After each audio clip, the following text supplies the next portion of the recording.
ఆత్మలను బలపరచు వాక్యం మా ఆత్మను స్థిరపరచు వాక్యం దయచేస్తున్నాను.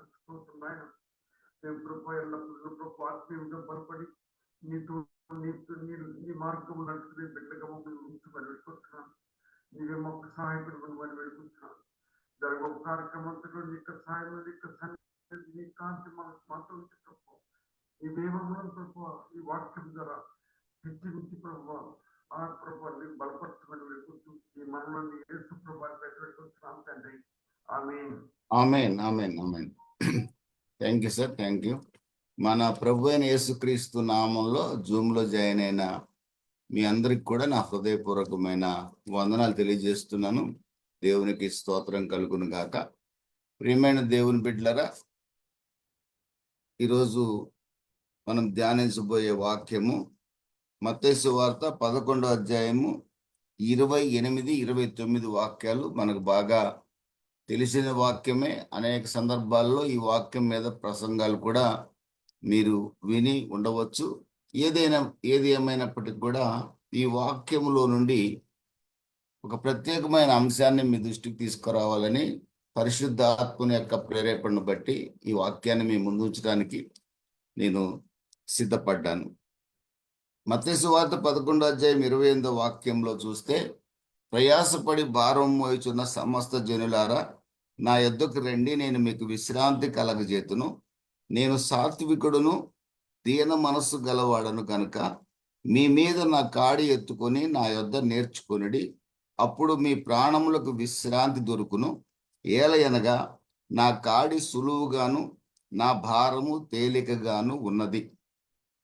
ప్రియమైన వారలారా, ఈ యొక్క వాక్య భాగంలో రాయబడిన మాటలు మనం గమనించినట్లయితే ప్రభు అయిన యేసుక్రీస్తు స్వయంగా పిలుపునిస్తున్నాడు. నా యొద్దకు రండి, మీకు విశ్రాంతి నేను కలగజేస్తాను, మీ ప్రాణములకు విశ్రాంతిని ఇస్తాను. కారణం, నా దగ్గరికి వస్తే మీ మీద నేను ఏ భారం కూడా పెట్టను. చాలా ప్రాముఖ్యమైన విషయం ఏంటంటే, ఆయన మన మీద ఏ భారము పెట్టడానికి ఆయనకి ఇష్టంగా లేడు. కారణం చివరిలో రాయబడిన మాట, నా కాడి సులువుగాను నా భారము తేలికగాను ఉన్నవి. ఆయన దగ్గరికి చాలా సులువుగా ఆయన సమీపించవచ్చు. ఆయన దగ్గరికి ఏ పూజా సామాగ్రి తేనవసరం లేదు. ఆయన దగ్గరికి ఎలాంటి అర్పణలు కూడా తేనవసరం లేదు. ఆయన యొద్దకు ఉచితంగా రాగలిగితే ఆయన యొక్క ఉచితంగా ఆయన యాక్సెస్ మనకి ఇచ్చాడు. ఆయన చెప్తున్న మాట ఏంటంటే, నా దగ్గరికి రండి, మీకు విశ్రాంతిని ఇస్తాను, మీ మీద నేను ఏ భారం పెట్టను. సింపుల్గా దాని అర్థం ఇదే. ఈ రోజున ప్రభు అయిన యేసుక్రీస్తును సమీపించే వారి మీద ఏ భారము ప్రభు పెట్టడు, కానీ వారి భారాన్ని తొలగిస్తాడు. ప్రియమైన దేవుని బిడ్డలరా, ఎందుకంటే ఆయన దగ్గరికి వచ్చేవాడు నీతి కార్యాల ద్వారా కానీ, లేకపోతే ఆయనకి కోట్లు లక్షలు ఇచ్చి ఆయన తృప్తిపరచడం కానీ సాధ్యం కాదు. ప్రభు అయిన యేసుక్రీస్తు దగ్గరికి రావాలి అంటే హృదయాన్ని ఆయనకు అర్పించి ఆయన దగ్గరికి వచ్చినట్లయితే ఆయన మన ప్రతి భారాన్ని తేలిక చేస్తాడు. దేవునికి స్తోత్రం కలుగును గాక. ఏ రిచువల్స్ అవసరం లేదు, ఏ ఆచారాలు పాటించిన అవసరం లేదు, ఎక్కడా కూడా మోకాళ్ళ మీద మెట్లెక్కాల్సిన అవసరం లేదు, ఎక్కడా కూడా నీళ్ళలో మునిగి తెల్లవారుజామున స్నానం చేయాల్సిన అవసరం లేదు. ఎలాంటి రిచువల్స్ లేకుండానే ప్రియమైన దేవుని బిడ్డలరా, ఆయన దగ్గరికి ఉన్న పాటును రాగలిగితే, ఉన్న పాటున వచ్చుచున్నాను ప్రభు యేసు సన్నిధికని దైవ సేవకుడు పాట రాసినట్లుగా ఉన్న పాటున హృదయం అంతటిని ఆయనకి సమర్పించి రాగలిగితే, ఆయన మన మీద ఉన్న పాప భారమైన, రోగభారమైన, ఆర్థిక భారమైన, ఆత్మీయ భారం కొరువైన, మనం ఏ స్థితిలో ఉన్నా, మనం ఏ భారాన్ని మోసుకుంటూ ఉన్నా ఆ ప్రతి భారాన్ని తొలగించి విశ్రాంతి కలగజేస్తానని ప్రభు స్వయంగా పిలుస్తున్నాడు. దేవునికి స్తోత్రం కలుగును గాక. ప్రియమైన వారలారా, అదే ప్రభు అయిన యేసుక్రీస్తు యోహాను సువార్త 6వ అధ్యాయం 37వ వాక్యాల్లో మనం చూసినట్లయితే, నా యొద్దకు రండి అని అంటున్నాడు. అక్కడ కూడా నా యొద్దకు వచ్చు వారిని నేనేమాత్రము త్రోసివేయనని కూడా చెప్తున్నాడు. ఏ భారంతో వచ్చినా, ఎంత ఘోర పాపనైనా క్షమించడానికి నేను వచ్చాను. లూకాసు వార్త 19:10 ప్రకారం నశించిన దానిని, నశించుచున్న దానిని వెతికి రక్షించడానికి నేను వచ్చాను. ఎంత ఘోర పాపినైనా, అతడు ఏ ఘోరాలు నేరాలు చేసే వ్యక్తినైనా నా దగ్గరికి వస్తే ఆయన నేను ఏమాత్రం కూడా త్రోసివేయను. All that the father gives me will come to me, and whoever comes to me I will never cast away. నేను ఎవరిని కూడా, నా దగ్గరకు వచ్చేవాడిని నేను త్రోసివేసే సమస్యే లేదు. నా తండ్రి పంపిస్తేనే అతను వస్తాడు. వచ్చాడు అంటే నా తండ్రి చిత్తం కనుక నేను అతన్ని త్రోసివేయను. అతన్ని క్షమించి అతని భారాన్ని తొలగించి పంపిస్తాను. ప్రియమైన దేవుని బిడ్డలారా, ఎంత మంచి దేవుడు, ఎంత చాలిన దేవుడు మనకున్నాడో కదా. ఆయన ఎంత నిజమైన దేవుడో కదా. మన మీద ఆయన ఏ భారం పెట్టనంటున్నాడు. సింపుల్గా ఆయన ఒకటే మాట చెప్తున్నాడు, మీ భారం తొలగించే బాధ్యత నాది. ఇంకా ఏమంటాడో తెలుసండి, మన భారాన్ని అంతా ఆయన మీద వేయమని ఆయనే పిలిపిస్తున్నాడు. పరిశుద్ధ గ్రంథంలో లూకాసు వార్త 7వ అధ్యాయంలో పాపాత్మురాలైన స్త్రీ ఒక ఆమె ఉంది. హృదయం అంతా పాపంతో నిండి ఉంది. ఆ హృదయంలో ఉన్న పాప భారం ఆమెకు సమాధానం లేకుండా చేసింది. ఆమెలో ఎలాంటి సంతోషం లేకుండా చేసింది. ప్రియమైన దేవుని బిడ్డలారా, భారంతో ఆమె ప్రభు దగ్గరికి వచ్చింది. ఆమె హృదయాన్ని అంతా యేసు పాదాల మీద పరిచింది. తన హృదయంలోని పాప భారాన్ని గుర్తుగా విస్తారమైన కన్నీళ్లు యేసు పాదాల మీద కార్చింది. తల వెంట్రుకలతో ఆయన పాదాలు తుడిచింది. జరిగిన అద్భుతం ఏంటంటే, ప్రభువు ఆమె మీద ఏ భారం పెట్టకుండా ఆమెని హృదయపూర్వకంగా తన బిడ్డగా స్వీకరించడం మాత్రమే కాకుండా ఆమె భారాన్ని తొలగించి, నీ విస్తారమైన పాపాలు నేను క్షమించాను, నీ భారం తొలగిపోయింది, సమాధానము గలదానవే వెళ్ళమని చెప్పాడు. దేవునికి స్తోత్రం కలుగును గాక. ఇటువంటి దేవుడు మనకు ఉండటం మన జీవితంలో గొప్ప ధన్యత. ఈయన ఎవరంటే రాజులకు రాజు, ప్రభువులకు ప్రభు. ఈయన మీకు నాకు మాత్రమే కాదు దేవుడు, సకల జాతులకి దేవుడు. ఆయన అంటున్న మాటలోనే ప్రయాసపడి భారం మోయుచున్న సమస్త జనులారా అనే పదాన్ని ఉపయోగించాడు. లూకాసు వార్త 2వ అధ్యాయంలో యేసుక్రీస్తు పుట్టుక ప్రజలందరికీ కలగబో మహా సంతోషకరమైన శుభవార్త. ఎవరి ప్రజలంటే సకల జాతుల ప్రజలు. దాన్ని అనేకులు గుర్తించకుండా యేసుని కులదేవుడిగా చేశారు. యేసు ప్రభు నమ్ముకున్న వారు కూడా యేసు మా కులదేవుడని మాట్లాడే వాళ్ళను కూడా నేను చూశాను. ఒక పాస్టర్ అనబడే వ్యక్తి అంటున్న మాట, ఒక మాట నేను విన్నాను, అఫీషియల్ సోర్సెస్ ద్వారా విన్నాను. క్రైస్తవ్యంలో కూడా రకరకాల కులాలు వచ్చి వాక్యం చెప్తున్నారు. ఏంటి, క్రైస్తవ్యంలో వాక్యం చెప్పాల్సింది మన కులం వాళ్ళే కదా అని ఆ వ్యక్తి మాట్లాడటం విని నేను చాలా బాధపడ్డాను. హైదరాబాద్ పట్టణంలోనే విన్నా ఆ మాట. నేను 10 సంవత్సరాల క్రితం విన్నా. ఎంత నీచమైన స్వభావం ఈ రోజున మనుషుల్లో ఉంది అంటే, యేసుక్రీస్తు ఎవరి జేబులో దేవుడు అనే ఆలోచన ఉంది. యేసుక్రీస్తు మా పాకెట్లో దేవుడు, మా కులానికి దేవుడు, మేమే మందిరానికి వెళ్ళాలి, మేమే వాక్యం బోధించాలనే దౌర్భాగ్యులైన వారిని కూడా ఈరోజు సమాజంలో మనం చూడొచ్చు. కానీ ప్రియమైన దేవుని బిడ్డలారా, యేసుక్రీస్తు సకల జాతులకి దేవుడు. యేసుక్రీస్తు మంచి దేవుడు. ఆయన భారం ఏమీ పెట్టకుండా ఆయన దగ్గరకు వచ్చేవారికి భారాన్ని తొలగించి పంపిస్తాడు. ప్రియమైన వారులారా, ఆమోసు గ్రంథం 5వ అధ్యాయంలో కూడా రాయబడిన ఒక మాట మనం చూసినట్లయితే, 5వ అధ్యాయము 4వ వాక్యంలో, నన్ను ఆశ్రయించండి, నన్ను ఆశ్రయించిన ఎడల మీరు బ్రతుకుదురు. నన్ను ఆశ్రయించిన ఎడల మీరు బ్రతుకుతారు. ప్రభు ఎందుకు స్వయంగా ఈ మాట చెప్పాడంటే, నా దగ్గరికి రండి, మీ మీద నేను ఏ భారం మోపను, మీ భారాన్ని తొలగించి నేను పంపిస్తా, మీకు సమాధానం ఇస్తా, మీ విస్తార పాపాలు క్షమిస్తా, మిమ్మల్ని స్వస్థపరుస్తాను. మీరు ఏ భారంతో నా దగ్గరకు వచ్చినా మిమ్మల్ని పొరపాటును కూడా నేను త్రోసి వేయను. కారణం, నేను మీ కన్న తండ్రిని. నన్ను ఆశ్రయించండి, మీరు బ్రతుకుతారు. ఈ భూమి మీద 150 సంవత్సరాలు బతుకుతారని కాదు అర్థం. బ్రతికినంతకాలం సమాధానంగా, సంతోషంగా నన్ను ఆశ్రయించిన వాళ్ళు బ్రతుకుతారు. దేవునికి స్తోత్రం కలుగును గాక. అదేవిధంగా ప్రియమైన దేవుని బిడ్డలరా, యెషయా గ్రంథం 50 యెషయా గ్రంథం 51వ అధ్యాయంలో ప్రభు స్వయంగా సెలవిస్తున్న మాట ఏంటంటే, ఆల ప్రభు నా దగ్గరికి రండి, నా దగ్గరికి రండి, నా దగ్గరికి వచ్చి మీరు ఆలకించండి. ఒకసారి యెషయా గ్రంథం 51వ అధ్యాయం ఆ ఒక్క వాక్యాన్ని చూసి మనం ముందుకెళ్దాం. యెషయా గ్రంథం 51వ అధ్యాయం 4వ వాక్యం. నా ప్రజలారా నా మాట ఆలకించుడి, నా జనులారా నాకు చెవియొగ్గి వినుడి. ఉపదేశము నా యొద్ద నుండి బయలుదేరును, జనములకు వెలుగు కలిగినట్లుగా నా విధిని నియమింతును. ఆయన ఒకటే మాట అంటున్నాడు. మనల్ని మాత్రమే కాదు, ఈ మాటలు ఆ తర్వాత తరాల్లో కూడా వినబోయే వాళ్ళతో ప్రభు అంటున్నాడు. మీ నోట మీరు ఎవరికైతే సువార్త ప్రకటిస్తారో వారితో కూడా ప్రభు మాట్లాడుతున్నాడు.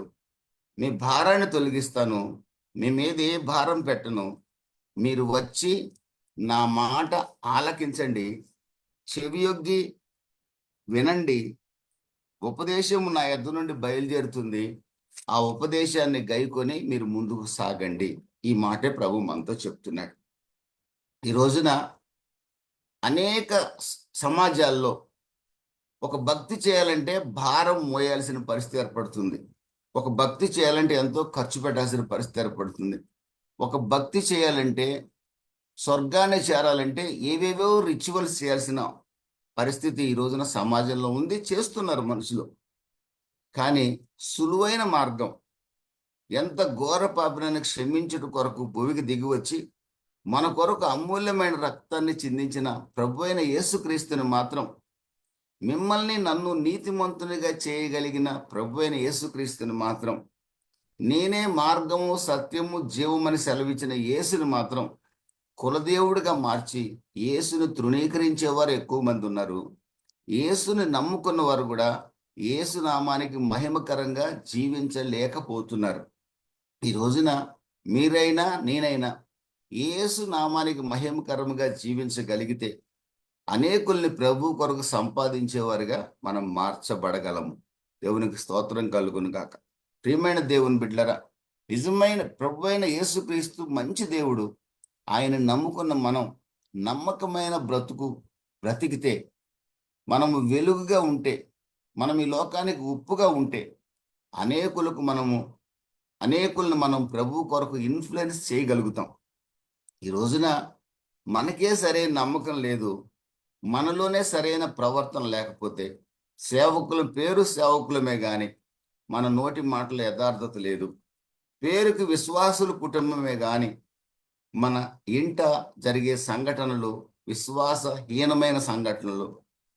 పేరుకి సంఘం నడుపుతున్నాము గాని, పేరుకి సువార్త ప్రకటిస్తున్నాము గాని, సువార్తకు అనుకూలమైన జీవితం మన దగ్గర లేకపోతే, పరిశుద్ధాత్మ శక్తిని మనం అనుభవించకపోతే ఎవరిని కూడా మనం ఇన్ఫ్లుయెన్స్ చేయలేము. క్రైస్తవ్యం ఒక రోజున ఒక కులంగా మారబోతుంది. క్రైస్తవం ఒక రోజున ఇప్పటికే మతంగా మారింది, ఈ క్రైస్తవ్యం కులంగా కూడా మారబోతుంది.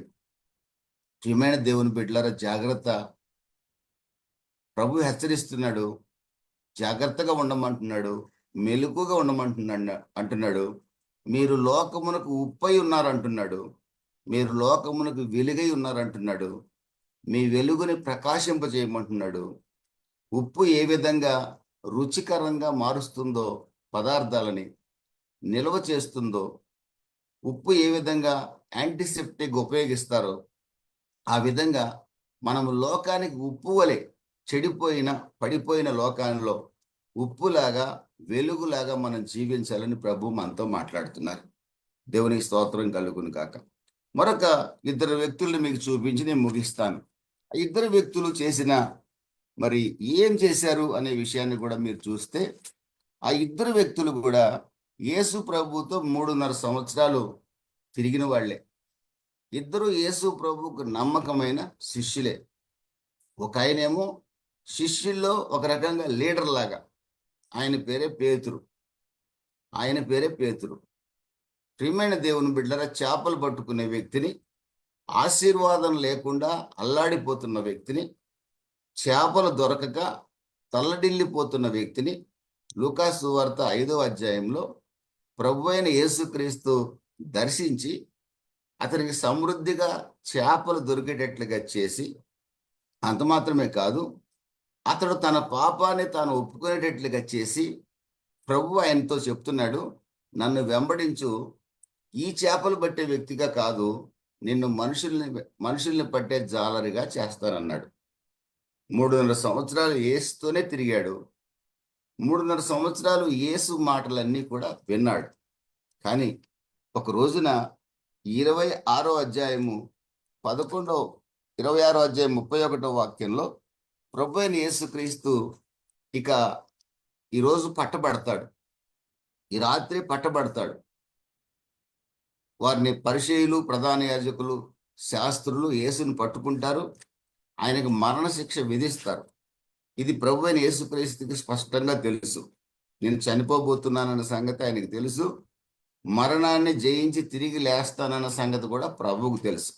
ఈ విషయాన్ని 26వ అధ్యాయం 31వ వాక్యంలో, అప్పుడు యేసు వారిని చూసి, ఈ రాత్రి మీరందరూ నా విషయమే అభ్యంతర పడెదరు. ఏలయనగా గొర్రెల కాపరిని కొట్టుదును, మందలోని గొర్రెలు చెదిరిపోవును అని పాత నిబంధన గ్రంథంలో రాయబడి ఉంది కదా. నేను ఖచ్చితంగా కొట్టబడతాను, గొర్రెలు చెదిరిపోతాయి. నేను లేచిన తర్వాత మీకంటే ముందుగా గలిలయకు వెళ్తాను అన్నాడు. అంటే నేను చనిపోబోతున్నాను సిలువలో, మీరందరూ నా దగ్గర నుంచి పారిపోతారు, ఒక్కడు మిగలడు. 12 మందిలో ఎవ్వరు నా దగ్గర మిగలరు. ప్రియమైన దేవుని బిడ్డలారా, అందుకు పేతురు, నీ విషయమై అందరూ అభ్యంతర పడినను నేను ఎల్లప్పుడూ అభ్యంతర పడనని ఆయనతో చెప్పగా, యేసు అంటున్నాడు, ఈ రాత్రి కోడి కూయక మునిపే నీవు నన్ను ఎరుగనని ముమ్మారు చెప్పేదువని నీతో చెప్పుచున్నాను. పేతురు అంటున్నాడు, అందరూ వెళ్ళిపోయినా నేను వెళ్ళిపోను. యేసుప్రభు అంటున్నాడు వెంటనే, 3 సార్లు అబద్ధం ఆడతావు, నేనెవరో తెలియదని అంటున్నాడు. అప్పటికైనా యేసుప్రభు మౌనంగా ఉండొచ్చు. ఎందుకంటే యేసుప్రభు సర్వాంతర్యామి, సర్వజ్ఞాని. ఆయనకి బయలుపరచబడింది అంటూ ఏమీ లేదు. ఆయనకు మన హృదయ అంతరంగం తెలుసు. ఈ రోజు ఏం జరుగుతుందో ఆయనకు తెలుసు, రేపేం జరగబోతుందో ఆయనకు తెలుసు. ఆయన టెలిస్కోపిక్ ఐస్ కలిగిన వ్యక్తి, పరిశుద్ధమైన కన్నులు కలిగిన వ్యక్తి, దేవాది దేవుడు ఆయన. అంతరింద్రియములను పరిశీలించగలిగిన వాడు ఆయన. ఆయన ఆ మాట చెప్పినప్పుడు పేతురు మౌనంగా ఉండకుండా, పేతురు ఆయనను చూచి, నేను నీతో కూడా చావవలసి వచ్చినను నిన్ను ఎరగనని చెప్పాను. నేను చావనైనా చేస్తాను కానీ నిన్ను విడిచి నేను పారిపోను. పేతురు ఎప్పుడైతే చెప్పాడో మిగతా శిష్యులు కూడా మేము కూడా అంతే అన్నారు. ప్రియమైన దేవుని బిడ్డలారా, ఆ రాత్రే గొర్రెల కాపరి అయిన యేసుక్రీస్తుని కొట్టారు. గొర్రెలన్నీ చెదిరిపోయాయి. యేసుక్రీస్తుని విచారణకు తీసుకొని వచ్చారు. ప్రధాన యాజకుని దగ్గరికి విచారణకు తీసుకొని వచ్చారు. తీసుకొని వచ్చినప్పుడు పేతురు యేసు ప్రభుతో నేను చనిపోవడానికైనా సిద్ధపడతానుగా నిన్ను విడిచి వెళ్ళను అన్నవాడు. యేసు ప్రభుని లోపల విచారణ చేస్తుంటే ఇతను బయట కూర్చొని చలి కాచుకుంటున్న సందర్భాన్ని కూడా మనం చూడవచ్చు. ప్రియమైన దేవుని బిడ్డలారా, 26వ అధ్యాయము 69వ వాక్యం నుండి 75వ వాక్యం వరకు కూడా 3 సార్లు అబద్ధం ఆడాడు. లూకాసు వార్తలో కూడా ఇదే మాటలు రాయబడి ఉంది. లూకాసు వార్తలో ఇద్దరు ఆడపిల్లలు అడిగితే అమ్మాయి ఆయన ఎవరో నాకు తెలియదని చెప్పాడు. ఇక్కడ మగవాళ్ళు కూడా ఉన్నారు. ఇక్కడ అడిగిన వాళ్ళలో నువ్వు అతనితో తిరిగిన వాడివి కదా అన్నారు. ఆయన ఎవరో నాకు తెలియదు అన్నాడు. ఆయన ఎవరో నాకు తెలియదు, ఆయనకి నాకు ఎలాంటి సంబంధం లేదు. 3 పర్యాయాలు అబద్ధం ఆడాడండి. ముందేమన్నాడు, నీ కొరకు నేను చావడానికైనా సిద్ధంగా ఉన్నాను అన్నాడు. ఇక్కడ మరణానికి భయపడి 3 సార్లు యేసుని ఎరగనని అబద్ధం ఆడాడు. అయితే చెప్పాలనుకున్న మాట ఏంటంటే, ప్రియమైన దేవుని బిడ్డలారా, 75వ వాక్యంలో, కనుక కోడి కూయక మునుపు నీవు నన్ను ఎరుగనని ముమ్మారు చెప్పేదు అని యేసు తనతో అనిన మాట పేతురు జ్ఞాపకం తెచ్చుకొని వెలుపలికి పోయి సంతాపపడి ఏడ్చెను. ఇది చాలా ప్రాముఖ్యమైన పదం. సంతాపపడి ఏడ్చాడు అంటే తాను చేసింది పాపమని, తాను చేసింది ద్రోహమని, తాను నమ్మక ద్రోహం చేశానని, నీ కొరకు ప్రాణం పెడతానని చెప్పి నేను మాట తప్పానని ఎరిగిన పేతురు ఎంతో ఏడ్చాడు. ఆ ఏడుపులో ఏముంటుందో తెలుసా? ప్రభువా నన్ను క్షమించమని అడుగుంటాడు. నేను ద్రోహిని అని కూడా ఒప్పుకొని ఉంటాడు.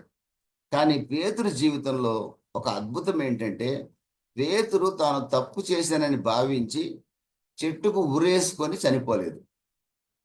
తాను తప్పు చేశానని భావించి యేసు నుండి ఆయన వైదొలిగి యేసు ఎవడో నాకు తెలియదని చెప్పినోడు అలాగే నిలిచిపోల, అవిశ్వాసంలో నిలిచిపోలేదు. అంతేకాకుండా ప్రాణం కూడా తీసుకోలేదు. అవమానం చేత తాను చేసిన తప్పిదాన్ని బట్టి ప్రాణాన్ని కూడా విడవలేదు.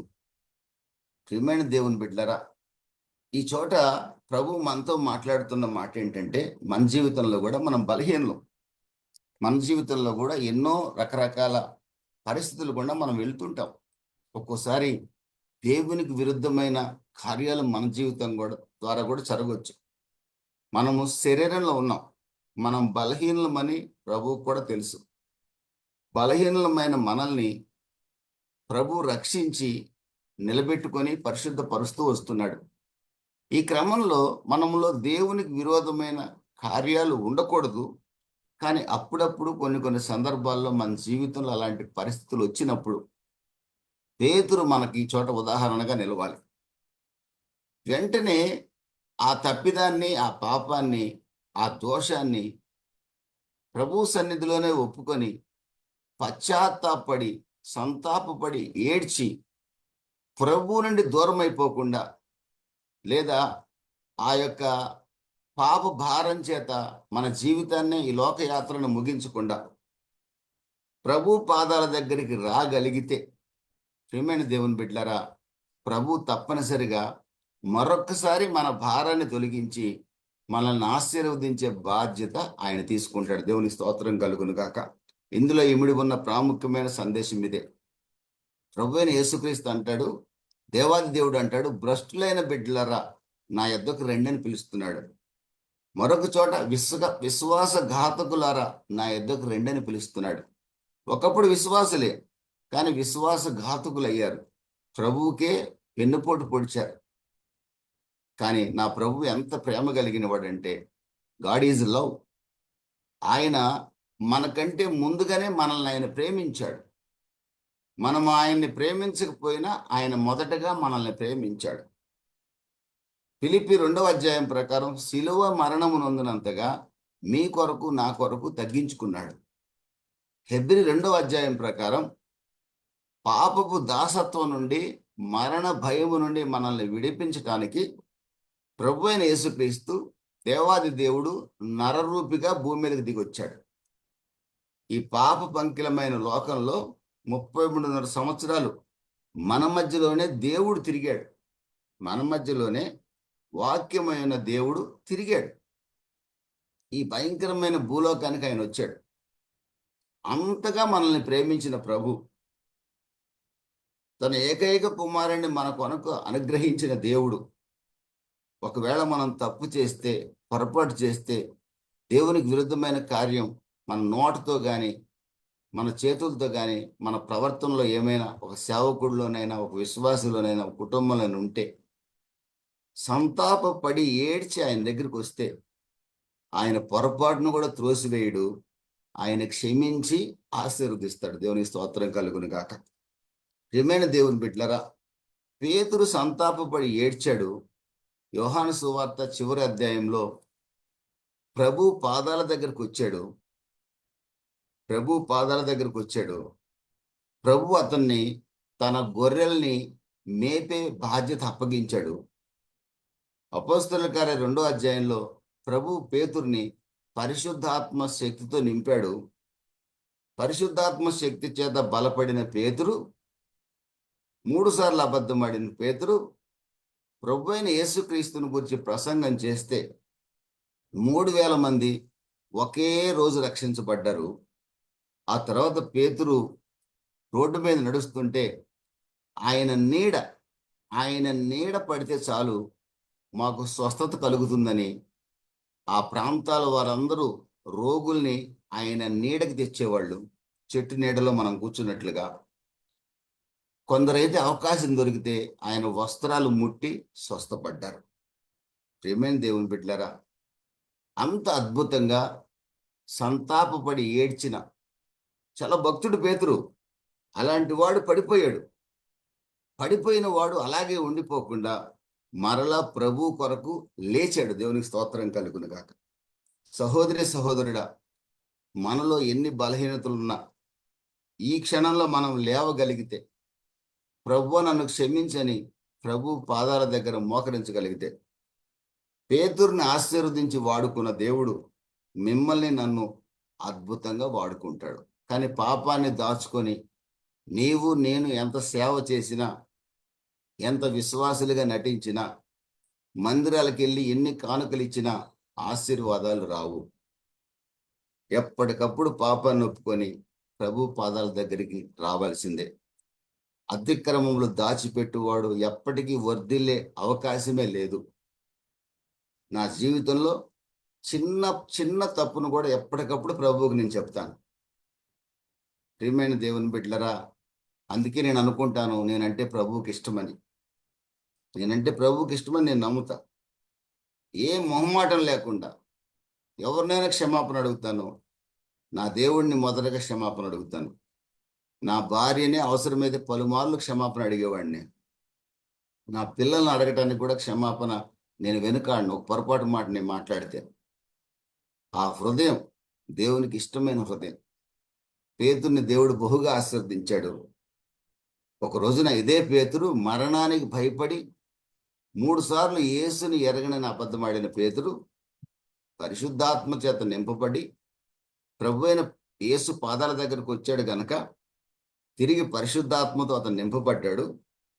అపోస్తలుల కార్యాలు 4వ అధ్యాయం 20వ వాక్యంలో అంటాడు, నేను దేవుని మాట వినవలన మనుషుల మాట వినవలన, పరిసయ్యులారా, శాస్త్రులారా, ప్రధాన యాజకులారా, సన్హెద్రిన్ సమాజమా, జూయిష్ హైకోర్టుతో అంటున్నాడు, సమాజంతో అంటున్నాడు, గొప్ప గొప్ప చదువుకున్న వాళ్ళతో అంటున్నాడు, నేను దేవుని మాట వినాలా మనుషుల మాట వినాలా? నా ప్రాణం పోయినా పర్లేదు, నేను దేవుని మాటే వింటాను. ప్రియమైన దేవుని బిడ్డలారా, ఆ తీర్మానమే పేతుర్ని ఆశీర్వాదాలకు వారసునిగా చేసింది. బలమైన పాత్రగా ప్రభు వాడుకున్నాడు. ఈ రోజున ఏదో సేవ చేస్తున్నాం అంటే చేస్తున్నాం, ఏదో విశ్వాస జీవితం జీవిస్తున్నాం అంటే జీవిస్తున్నాం. నా దగ్గర 4 బైబిళ్ళు ఉన్నాయి, నా దగ్గర 4 బైబిళ్ళు ఉన్నాయి, నేను డేక్స్ బైబిల్ చదువుతాను, నేను కింగ్ జేమ్స్ చదువుతాను చెప్పుకోవటమే తప్ప. ప్రియమైన దేవుని బిడ్డలారా, ప్రభు కొరకు ప్రాణం పెట్టాలనే ఒక తీర్మానంతో ప్రతి పాపాన్ని ప్రభు దగ్గర ఒప్పుకొని ప్రతి క్షణం ప్రభు యొక్క గడప ద్వారం వద్ద కనిపెట్టుకుంటే మనం ధన్యులమవుతాం. ప్రభు యొక్క నా నా నా గడపల యొద్ద కనిపెట్టుకునేవాడు ధన్యుడని బైబిల్ చెప్తుంది. కనుక ఏమాత్రం నిర్లక్ష్యం చేయకుండా, ఏమాత్రం సంకోచించకుండా ఎప్పటికప్పుడు ప్రభువా నేను ఘోర పాపిని, నన్ను క్షమించావు, ఇదిగో ఈ రోజున మరలా నీకు వ్యతిరేకంగా ఈ తప్పు చేశాను, ఈ మాట మాట్లాడాను, నన్ను క్షమించమని. నేను సేవకుడిని, నేను ఒప్పుకోవాల్సిన అవసరం లేదు కాదు కదా, ఒప్పుకొని తీరాలి. ఆ ఒప్పుకునే మనసు కనుక మనకుంటే పేతురుని ఆశీర్వదించిన దేవుడు మనల్ని ఆశీర్వదిస్తాడు. రెండో వ్యక్తి మీకు బాగా తెలుసు, నేను ఎవరి గురించి చెప్తానో కూడా. లూకాసు అదే మత్తయి సువార్త 27వ అధ్యాయంలో మరొక వ్యక్తి ఉన్నాడు. ఆయన పేరు ఇస్కరియోతు యూదా. ఆయన ఎవరో తెలుసండి? యేసు ప్రభు దగ్గర ఫైనాన్స్ మినిస్టర్ ఆయన, ఆర్థిక మంత్రి లాంటోడు. కానుకలు పెట్టి ఆయన దగ్గరే ఉండేది. ఆయనకి డబ్బు అంటే ఎంత జాగ్రత్త అంటే, ఒక ఆమె 300 ఇంచుమించు రూపాయల ఒక అత్తరు తెచ్చి యేసు ప్రభుని అభిషేకిస్తే, మా ఎందుకు వేస్ట్ చేస్తావు, ఈ డబ్బు ఉంటే బేదలకు ఇవ్వచ్చు కదా అన్నాడు. అంటే డబ్బు ఖర్చు పెట్టడం ఆయనకి ఇష్టం ఉండదు. అంత జాగ్రత్త పరుడు, నేను కాదంట్లా. చాలా మంచి వ్యక్తి అతను కూడా. ప్రియమైన దేవుని బిడ్డలారా, అతను కూడా పాపం చేశాడు. అతను చేసిన పాపానికి పేతురు చేసిన పాపానికి ఏం తేడా లేదండి. బైబిల్లో చిన్న పాపం పెద్ద పాపం ఏం లేదు. అబద్ధం ఆడితే ఎంత పాపమో వ్యభిచారం చేస్తే కూడా అంతే పాపం. అబద్ధం ఆడితే ఎంత పాపమో తాగుబోతాడు కూడా సేమ్ సిన్, నో డౌట్. అబ్బాయి అబద్ధం వేరు, తాగుబోతనం వేరండి. అబ్బాయి లేదండి. అబద్ధం ఎంత పాపమో త్రాగుడు కూడా అంతే పాపం. భార్యకు మోసం చేయటం ఎంత పాపమో ఏమండి తల్లిదండ్రులకు అన్నం పెట్టకపోవడం కూడా అంత పాపం. చిన్న పాపం పెద్ద పాపం రెండు ఉండదు, ఒకే పాపం. పేతురే 3 సార్లు అబద్ధం ఆడాడు. ఇస్కరియోతు యూదా 30 వెండి నాణ్యాలకి యేసు ప్రభుని అమ్మేశాడు. ఎవరికి? ప్రధాన యాజకుడికి, శాస్త్రులకి, పరిచయులకి. మా గురువు గారిని మీకు అప్పగిస్తాను, నాకు 30 వెండి నాణ్యాలు వాళ్ళు ఇస్తామన్నారు, తీసుకున్నాడు. యేసు ప్రభుని ముద్దు పెట్టుకొని ఆయన అప్పగించాడు. పైగా చాలా చక్కగా ప్రేమగా ముద్దు పెట్టుకున్నట్టుగా ముద్దు పెట్టుకొని, అంటే యేసు ప్రభు ఇతడే అని చెప్పి మిగతా వాళ్ళు గుర్తించాలి, ఆ వచ్చిన సైనికులు. ఎందుకంటే అందరూ గడ్డాలు పెంచున్నారు, అందరూ మీసాలు పెంచున్నారు, అందరూ యేసు ప్రభువు లాగానే ఉన్నారు శిష్యులంతా. అందులో నిజమైన యేసు ప్రభు ఎవరు ఎవరికి తెలియదు. రోజు చూస్తున్నారు కానీ అందరూ ఆ బట్టల్లో ఉన్నారు, నిలువు టంగీల్లో, ఎవరికి అర్థం కాల. ఇస్కరియోతు యూదా, మీరు పొరపాటున గుర్తుపట్టరేమో, మీకెందుకు, నేను ముద్దు పెట్టుకొని మా గురువుగారిని అప్పగిస్తానన్నాడు. ఏమైందో తెలియదు. 3.5 సంవత్సరాలు యేసు ప్రభువుతోనే ఉన్నాడు. అయితే బైబిల్ చెప్తుంది అతనికి దయ్యం పట్టిందని చెప్తుంది. నేను ఒలిగొండకి వెళ్ళి వాక్యం చెప్పి వస్తున్నాను. నాతో వచ్చిన సునీల్కి నాకు డిస్కషన్. నన్ను అడిగాడు, ఒక సలహా అడిగాడు. పాత నిబంధనలో ఇస్కరియోతు యూదా యేసు ప్రభువుని ఒకడు 30 వెండి నాణ్యాలకు అప్పగిస్తాడని ఉంది కదా అన్నాడు. ఉంది అన్నాను. అంటే వాడి ఉద్దేశం ఏంటంటే ఇస్కరియోతు యూదా తప్పేముంది అని నెక్స్ట్ క్వశ్చన్. వాడు ఇప్పుడు అడిగాడు. నేను ఈ ప్రశ్న 15 సంవత్సరాల క్రితమే ఒక పెద్ద దైవజనుడితో వాదించా. బైబిల్లో రాసి ఉంది కదా, నా స్నేహితుడే నన్ను కొడతాడని, నన్ను మోసం చేస్తాడని, 30 వెండి నాణాలకు నన్ను అప్పగిస్తాడని, అతని ఇల్లు పాడైపోతుందని, అతని ఉద్యోగం వేరొకడు తీసుకుంటాడని రాయబడి ఉంది కదా. ఇస్కరియోతు యూదా తప్పేంటండి?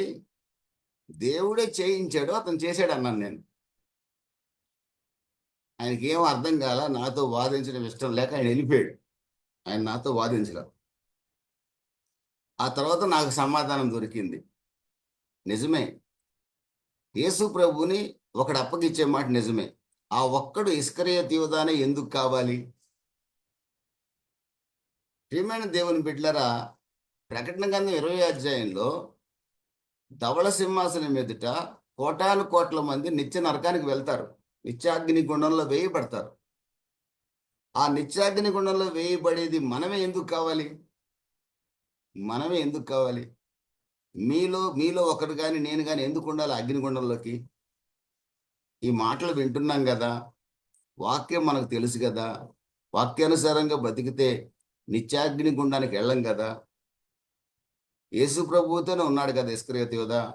3.5 సంవత్సరాలు యేసు ప్రభు మాటలు విన్నాడు కదా. మరి ఎందుకు ఇస్కరియోతు యూదానే యేసు ప్రభువుని అప్పగించాల్సి వచ్చింది? యేసు ప్రభువుని అప్పగించాల్సి వచ్చింది. జాగ్రత్తగా ఉండొచ్చు కదా. ఇస్కరియోతు యూదాకి పాత నిబంధన గ్రంథం తెలుసు కదా. యేసు ప్రభు 12 మంది శిష్యుల్లో అక్కడ ఏం లేదు, నా స్నేహితుడు నన్ను అప్పగిస్తాడని ఉంది. వాడు ఎవడైనా అయ్యుండొచ్చు. ఒక తీర్మానం ఉండాలి ఆ శిష్యుల్లో, 12 మందిలో. నేను అయి ఉండకూడదు, నేను యేసు ప్రభువుని ఎప్పటికీ నా జన్మలో అప్పగించకూడదు సిలువకి. ఆ ద్రోహిని నేను కాకూడదని తీర్మానం ఎందుకు చేసి ఉండకూడదు? ఈరోజు ఈ జూమ్లో ఉన్న మనలో నేను నిత్యాగ్ని గుండానికి వారసుడిని కాకూడదు అనే తీర్మానం మనకు ఉండకపోతే ఎంత ఘోరం ఆలోచించండి. ఇన్ని వాక్యాలు విని, ఇన్ని జూమ్ మీటింగ్లు అటెండ్ అయ్యి, ఒక్కోసారి 2-3 సార్లు బాప్తిసం తీసుకున్న వాళ్ళు కూడా ఉండొచ్చేమో, చెప్పలేను. తర్వాత వాక్యం వినబోయేవాళ్ళు. ఇంత చేసి ఇన్ని బైబిళ్ళు కొనుక్కొని సంవత్సరానికి ఒక బైబిల్ మార్చి చివరికి నిత్యాగ్ని గుండానికి పోతే ఏం ప్రయోజనం? ప్రభువా, నిత్యాగ్ని గుండం సాతాను కోసం ప్రభువా, నేను నిత్యాగ్నిగుండానికి వెళ్ళను, నీ రాజ్యానికి వస్తాను, నీ వాక్యానుసారంగా జీవించే భాగ్యం నాకు దయచేయమని మనం ఎందుకు అడగకూడదు? భక్తితో శ్రద్ధతో మెలకువగా ఉండి ఎందుకు ప్రార్థన చేయకూడదు? యూదా అలా ప్రార్థన చేసి ఉండొచ్చు కదా. ఒకడు ద్రోహి అవుతాడు అన్నాడు ప్రభువా వాక్యంలో, పాత నిబంధనలో. నేను ఆ ద్రోహిని కాకూడదు అని ఎవరికోవాలి తీర్మానం ఎందుకు చేసి ఉండకూడదు?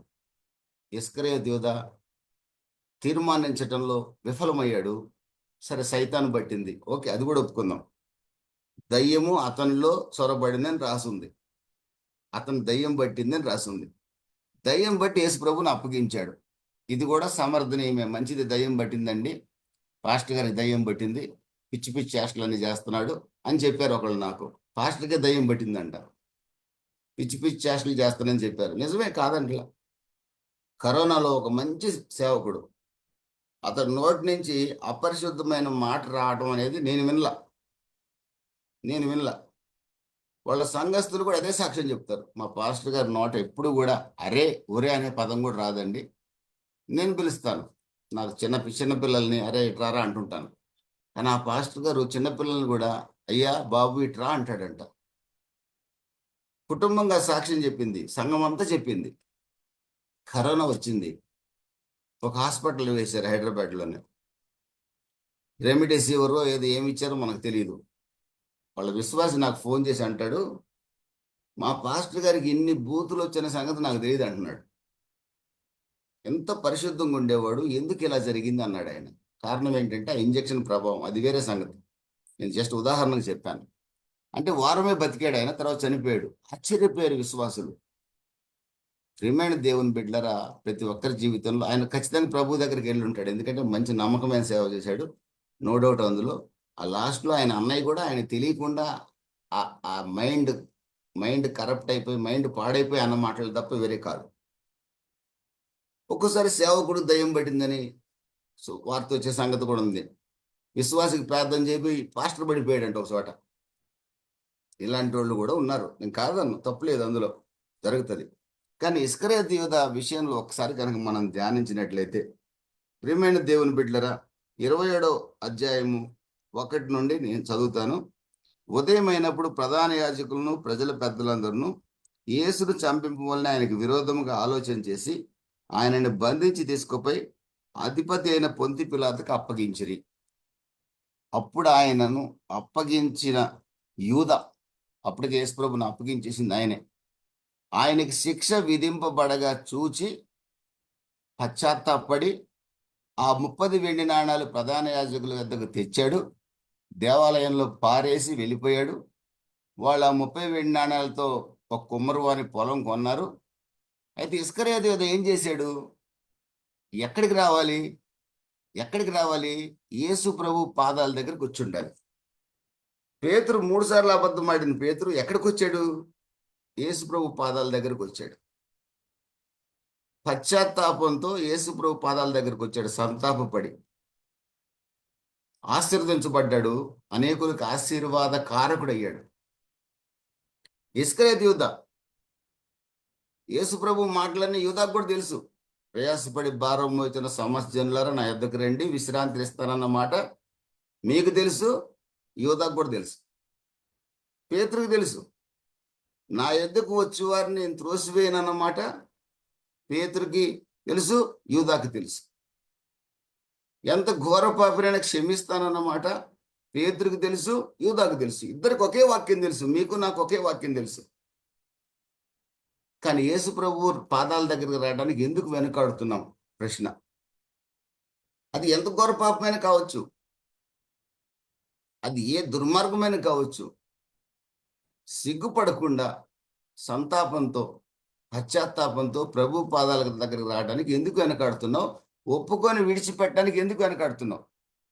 నా పరువు పోద్ది అని ఎందుకు ఆలోచిస్తున్నావు? పరువు పోయేదే ఉంది ఇందులో. ప్రభుతోనేగా చెప్పేది, సంఘంలో బహిరంగంగా నేను చెప్పమంటలేదు కదా. ప్రభుతో చెప్పొచ్చు. ప్రభుతో చెప్పి నేను క్షమించబడ్డానే నమ్మకం నీకు కలిగితే చాలు, నాకు కలిగితే చాలు. నా సేవా జీవితంలో ఎన్నో నా ప్రభు దగ్గర నేను ఒప్పుకున్న సంఘటనలు. ప్రియమైన దేవుని బిడ్డలారా, అందుకే నాకు ఆయన మీద అంత భారం పెట్టాడేమో ప్రభు మీద. ప్రభు సేవ చేయాలనే తపన నాలో ఉండటానికి గల కారణం, యథార్థమైన సేవ చేయాలని తపన నాలో ఉండటానికి కారణం, నా ప్రభు దగ్గర నేను ఒప్పుకోని విషయం అంటూ లేదు ఈ రోజు కూడా. ఇస్కరియోతు యోధం చేసేది తెలుసండి, 5వ వాక్యంలో, ఆ వెండి నాణ్యములు దేవాలయంలో పారవేసి పోయి ఉరి పెట్టుకొనెను. ఉరి పెట్టుకొని చచ్చిపోయాడండి, చెట్టు దగ్గరికి వెళ్ళాడు. అపోస్తలుల కార్యాలు 1వ అధ్యాయంలో ఆ ఉరితాడు తెగి కిందకు పడి పేగులన్నీ బయటకు వచ్చేసాయంట.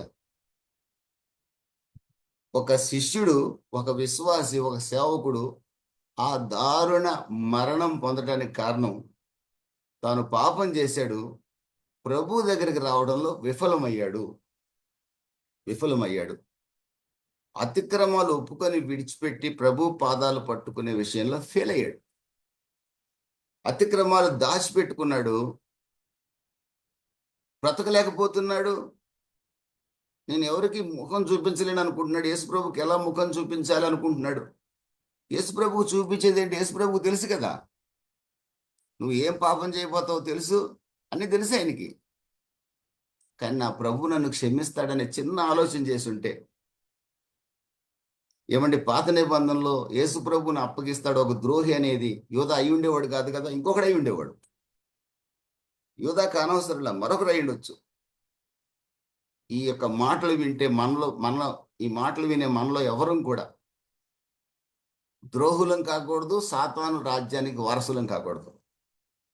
చివరి శ్వాస వరకు ప్రభువుకు నమ్మకంగా ఉండి ప్రభు రాజ్యానికే మనం వారసులం కావాలి. మన ప్రభు ఎంత ప్రేమమయుడంటే, ఏమండి, 6 కుటుంబాలను పాడు చేసిన స్త్రీని సైతం క్షమించాడు. ఆ సంగతి యోధాకు తెలియదా? తెలుసు, యోధాకు బాగా తెలుసు. ఎంత ఘోర పాపినైనా జక్కయ్యని క్షమించాడు. గ్రామం అంతటి చేత అసహించబడుతున్న జక్కయ్యని నీతిమంతుడిగా చేశాడు. ఆ సంగతి యోధాకు తెలియదా? పేతురుకు తెలుసు కనుక జాగ్రత్త పడ్డాడు, నేను ఎక్కడికి వెళ్తే నాకు క్షమాపణ దొరుకుతుందోనని. యోధా తెలిసి కూడా అప్పుడేం దయ్యం లేదు కదా, ఊరేసుకునేటప్పుడు దయ్యం ఏం లేదు ఆయన మీద, పట్టించేటప్పుడు దయ్యం ఉంది ఆయనకి, అంతే. ఎందుకు ఆయన ఊరేసుకున్నాడు? ఆ ద్రోహి అతనే ఎందుకు అయి ఉండాలి? సరే, అప్పగించాడు. అప్పగించినప్పుడు మరలా అక్కడ ఏడ్చేయడానికి రాసి ఉంది. ఏడ్చినప్పుడు ప్రభు దగ్గరికి కదా రావాలి. పూజారి దగ్గరికి ఎందుకు పోయాడు? చెట్టు దగ్గరికి ఎందుకు పోయాడు? ఇంకో దగ్గరికి ఎందుకు పోయాడు? ఎవరు క్షమించరు కదా. ఏసే మార్గం, ఏసే సత్యం, ఏసే జీవం, నీకు తెలుసు కదా. ఎవడు నేను క్షమించడు కదా, ఏసు ఒక్కడే క్షమించగలడు. ఏసుకు ద్రోహం చేసినా ఏసే క్షమించగలడు. కానీ ఇస్కరియోతు యూదా వెళ్ళకూడని స్థలానికి వెళ్ళాడు, ఊరేసుకొని చనిపోయాడు.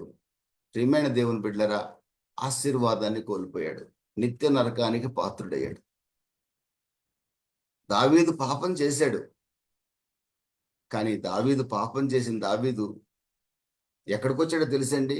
దేవా, నీకు వ్యతిరేకంగా నేను పాపం చేశాను, నీ ఆత్మను నాకు దూరం చేయొద్దని 51వ కీర్తనలో ఏడ్చాడు. సొలొమోను కూడా 1 రాజుల గ్రంథం 11వ అధ్యాయంలో 700 మంది భార్యలండి అతనికి, 300 మంది ఉపపత్నులు. అంత దరిద్రుడు ప్రపంచంలో మరెవడు లేడు. సొలొమోను రాజు అంత దరిద్రుడు. మహాజ్ఞానం దేవుడు ఇచ్చాడు, మహాజ్ఞానం ఇచ్చాడు. 700 మంది భార్యలు, 300 మంది ఉపపత్నులు. సరే, పాత నిబంధనలు చాలా మంది చేసుకున్నారు, అష్ట కష్టాలు పడ్డారు, ఎవడు బాగుపడ్డాడు ఎవడు లేడు. ఓకే, పాత నిబంధనలు చేసేసారు. దావీదు కూడా సామాన్యుడేం కాదు, తండ్రి గారు కూడా. కానీ తండ్రి ఆ స్థితిలో కూడా ప్రభువుకి ఇష్టానుసారుడిగా బతికాడు. దావీదు నాకు ఇష్టానుసారుడని ప్రభువే సాక్ష్యం చెప్పాడు. సొలొమోను ఆ సాక్ష్యాన్ని పొందలేకపోయాడు. 1 రాజుల గ్రంథం 11వ అధ్యాయంలో రోజుకు ఒక్కొక్క భార్య చెప్పినట్టుగా ఒక్కొక్క దేవుడికి, దేవతకు దండం పెట్టి ఆ పూజలు పునస్కారాలు చేసి పిల్లల్ని బలులుగా అర్పించి సంపూర్ణంగా చెడిపోయాడట. దేవునికి ఇష్టడుగా బతకలేకపోయాడంట. ఒక రకంగా సొలొమోను శపించబడ్డాడు. సొలొమోను పరలోకంలో ఉంటాడని ఎవరైనా చెప్తే నేను నమ్మను. పరలోకానికి వెళ్ళాకనే తెలుస్తుంది. సొలొమోన్ అనేవాడు పరలోకంలో ఉండడని నా నమ్మకం. ఉజ్జియా రాజు కూడా పరలోకంలో ఉండడు. అందరూ పాత నిబంధనలు అందరూ పరలోకంలో ఉంటారనుకోవడం చాలా తప్పు. సొలొమోన్ ఎక్కడ మారు మనసు పొందినట్లు కానీ పశ్చాత్తాపడినట్టు కానీ లేదు. దేవుడు సొలొమోనుని తిరస్కరించాడు. కారణం, అతను ప్రభు పాదాల దగ్గరికి రాలా. 700 మంది భార్యలు చేసుకున్నా, 300 మంది ఉపపత్నులు ఉన్నా, వాళ్ళు చెప్పిన దుర్మార్గాలు పూజలు ఎన్ని చేసినా ఫైనల్గా ప్రభు పాదాల దగ్గరికి వచ్చి ఉంటే ఖచ్చితంగా క్షమించబడేవాడు. ఎంత ఘోర పాపిని క్షమించగలడు. దావీదుని క్షమించాడు కదండి. 3 ఆజ్ఞలు అతిక్రమించాడు దావీదు. పొరుగువాడి సొత్తుని అపహరించొద్దు. ఊరియా భార్యని అపహరించాడు. పొరుగువాడి భార్యతో శయనించొద్దు, వ్యభిచారం చేశాడు. నరహత్య చేయవద్దు, ఊరియాని చంపించాడు. 3 ధర్మశాస్త్రంలోని 3 ఆజ్ఞలు ధిక్కరించాడండి. ప్రియమైన దేవుని బిడ్డలారా, జరిగింది ఏంటో తెలుసండి. దావీదు శపించబడాలి, కానీ ఫైనల్గా ఏం చేశాడు దావీదు? దేవుని యొక్క పాదాల దగ్గరకు వచ్చి క్షమించబడి దేవుడికి ఇష్టానుసారుడయ్యాడు. ఒక అవకాశం ప్రభు మనకిస్తున్నాడు. ఈ మాటలు తదుపరి వినబోయే వాళ్ళకు కూడా అవకాశం ఇస్తున్నాడు. ఏ స్థితిలో మనం ఉన్నా ప్రభు పాదాల దగ్గరికి పేతురు వలె, దావీదు వలె రాగలిగితే, సొలొమోన్ లాగా, ఇస్కరియోతు యూదా లాగా దేవుని పాదాల దగ్గరికి రాకుండా అలాగే ఉంటే భయంకరమైన శాపం. దేవుని పాదాల దగ్గరికి వస్తే ఆయన త్రోసివేయుడు, ఆయన క్షమిస్తాడు, ఆశీర్వదిస్తాడు. పేతురుని ఆశీర్వదించాడు, దావీదుని ఆశీర్వదించాడు. యూదా తనకు తానే శపించబడ్డాడు, దేవుడు ఏం చేయలే. సొలొమోను తనకు తానే శపించబడ్డాడు. కారణం, ప్రభు పాదాల దగ్గరికి రాల. ఈ రోజున మనలో ఏ లోపం ఉన్నా, ఏ దోషం ఉన్నా, ఆ చిన్న తప్పిదమైన ప్రభు పాదాల దగ్గరికి రాగలిగితే తప్పనిసరిగా ప్రభు మనల్ని క్షమించి ఆశీర్వాదానికి వారసులుగా చేస్తాడు. ప్రభు ఈ కొద్ది మాటలు దీవించి ఆశీర్వదించును గాక. ఆయన మన భారాన్ని అంతా తొలగించడానికి ఈ రోజున సిద్ధంగా ఉన్నాడు.